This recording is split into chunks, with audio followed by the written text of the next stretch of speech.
بسم اللہ الرحمن الرحیم۔ ناظرین، عام طور پر جب قاتلین اہل بیت اہل تشیع سے بات ہوتی ہے خلافت پر تو وہ فوراً حضرت علی المرتضیٰ رضی اللہ تعالیٰ عنہ کے خلیفہ بلا فصل ہونے پر جو آیات اور روایات پیش کرتے ہیں، ان میں سے ایک روایت یہ ہوتی ہے کہ جی قرآن مجید میں ہے انما ولیکم اللہ ورسولہ والذین آمنوا، کہ تمہارا مولا ہے اللہ اور اس کے رسول اور وہ جو ایمان والے ہیں۔ پھر آگے فرمایا کہ جی وہ حالت رکوع میں زکوٰۃ ادا کرتے ہیں، نماز پڑھنے نماز قائم کرنے والے ہر رکوع میں یؤتون الزکوٰۃ وہم راکعون۔ تو کہ یہ حضرت علی کی خلیفہ بلا فصل ہونے کی دلیل ہے۔ میں شیعوں سے ہی آسانی کے ساتھ نرمی کے ساتھ یہ سوال کرنا چاہتا ہوں کہ یہاں جو آپ کریں انما ولیکم اللہ، یہ ولیکم، اس ولی کا آپ ترجمہ کیا کرتے ہیں؟ اگر کہتے ہیں کہ یہاں ترجمہ خلیفہ کرتے ہیں کہ جی ایمان والے جو اس کے خلیفہ ہوں گے جو حالت رکوع میں زکوٰۃ ادا کرتے اور حضرت علی نے حالت رکوع میں زکوٰۃ ادا کی لہٰذا وہ خلیفہ ہو گئے، تو پھر یہ حضرت علی اور ایمان والوں سے پہلے دو لفظ اور بھی آ رہے ہیں، انما ولیکم اللہ ورسولہ، اللہ اور اس کا رسول، یہ بھی خلیفہ بناؤ گے؟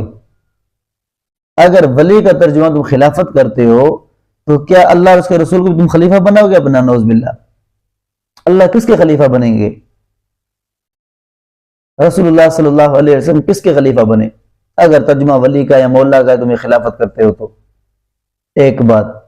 دوسری بات، عام طور پر کہتے جی خود اہل سنت کی روایت میں تفسیر کے اندر موجود ہے کہ حالت رکوع میں حضرت علی زکوٰۃ ادا کر رہے تھے۔ یاد رکھنا یہ روایت بالکل موضوع اور من گھڑت ہے، اس کا حقیقت کے ساتھ کوئی تعلق نہیں ہے۔ دلیل اس کی یہ ہے کہ اس کا ایک راوی ہے ثعلبی، صرف اس نے اس کو روایت کیا ہے بس، اور کسی نے اس روایت کو روایت نہیں کیا۔ اب یہ ثعلبی ہے، اس کے بارے میں اسماء الرجال لکھتے ہیں حاطب اللیل کہ رات کو لکڑیاں چننے والا، یعنی جب بندہ رات کو لکڑیاں چنتا ہے تو جیسی سامنے آتی ہے اچھی بری کا اندھیرے میں پتہ نہیں چلتا، بسا ہوگا لکڑی کے بجائے سانپ بھی ہاتھ میں آ سکتا ہے کہ جی لکڑی سمجھ کر اٹھا لیا، تو اچھا برا نقصان سب کچھ اٹھا لیتے ہیں، صحیح غلط کچھ نہیں دیکھتے۔ یہ ثعلبی اسی طرح سے پیٹھا کرنے میں شروع ہو جاتا تھا، جس کی بھی بات ہے جیسی بھی جی چلو آگے پہنچاؤ، سمجھ گئے۔ اور پھر یہ ثعلبی جب تفسیر میں روایت کرتا ہے کلبی سے، اور یہ جو کلبی ہے اس کے متعلق قاضی شمس الدین خلقان رحمۃ اللہ علیہ نے لکھا ہے کہ کلبی عبداللہ بن سبا یہودی کے ساتھیوں میں سے تھا۔ اب بتاؤ، تمہیں تو یہی دین چاہیے نا یہودیوں والا، جو عبداللہ بن سبا کا ساتھی ہو، اس کا یعنی ساتھ رہنے والا ہو، تمہارا نسل بھی انہی میں سے، اور تم یہ چاہتے ہو کہ ہمیں دین اسی والا ملے۔ تو ثعلبی یہ جو روایت انگوٹھی والے انگوٹھی جی دی ان کو، یہ صرف ثعلبی نے روایت کی، وہ بھی کلبی سے، اور کلبی عبداللہ بن سبا یہودی کا ساتھی، تمہیں یہ روایت چاہیے؟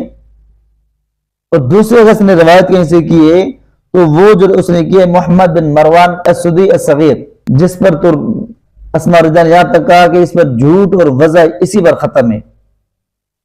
اتنا بڑا جس پر جھوٹ اور وضع یہی ختم ہو رہی ہو، اس کا تمہیں دین چاہیے؟ یہ انگوٹھی حضرت مولا علی نے نماز میں دے دی، کوئی صحیح روایت لا کے تو دکھاؤ جس کی سند صحیح ہو۔ موضوع من گھڑت روایت ہے، صرف ضعیف نہیں کہہ رہا ہوں، موضوع کہہ رہا ہوں، اس روایت دے کر تو سامنے پیش کر دیتے ہو۔ تو اگر ولی کی معنی خلافت ہے تو پھر اللہ اور رسول کو بھی خلیفہ بناؤ۔ اور دوسری بات، ہم مسلمانوں نے کب انکار کیا حضرت علی کی خلافت کا؟ وہ تم خلیفہ مانتے ہیں، لیکن خلیفہ چوتھا چہارم مانتے ہیں، تم خلافت بلا فصل ثابت کرو نا۔ یہاں سے اگر تم زبردستی کوشش کرتے بھی صحیح تو صرف خلافت ثابت ہوگی، اس کو مسلمان بھی مانتے، خلافت بلا فصل ثابت کرو، اس کی تمہارے پاس کوئی دلیل نہیں ہے۔ اس لیے امت مسلمہ کو دھوکے میں ڈالنا چھوڑ دو۔ اور بھی شاید بہت ساری باتیں کسی اور موقع پر کروں گا۔ اس لیے ناظرین، تم اہل تشیع کے اس دھوکے بازی سے، اس فراڈ سے، عبداللہ بن سبا یہودی کے اس مذہب سے، قاتلین اہل بیت اہل تشیع سے ہمیشہ اپنے آپ کو دور رکھیں۔ دعائے اللہ تعالیٰ امت مسلمہ کو اس فرقے سے محفوظ فرمائے۔